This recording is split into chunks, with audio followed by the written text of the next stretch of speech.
бәріне жетеді.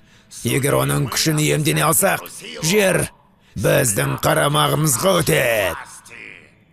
Иә, мен Санта-Клаустың кім және қайдан екенін естігем. Санта-Клаус абыройлы, құрметті жандардың бірі. Оның құрметіне өлеңдер шығарады. Оның көмегімен табынушыларын құлға айналдырамыз ба? Оны азғыру оңай бола қоймас. Сен соншалықты ақымақ емес екенсің, өсік шалған Эмир. Оны қайдан табамыз?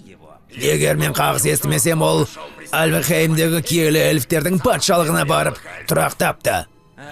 Эльфтермен бірге ме? Ешбір таң қалып тұрған жоқпын.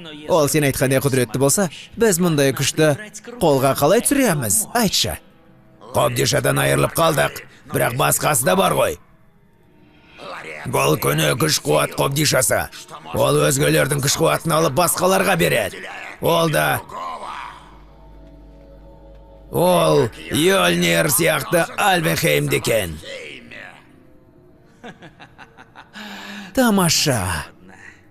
Йольнирді табу үшін жалдамаларға жүгінейік. Сол кезде көне күш қуат қобдишасын өзіміз қолға түсіреміз. Оны біз таппасақ кім табады? Сосын Йольнирдің құдіретін иемденеміз. Дұрыс айтасың.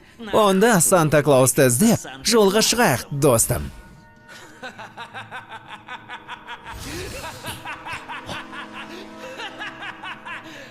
Алдымен, батырларымыздың көңілін аулайтын іс-әрекеттен бастайық.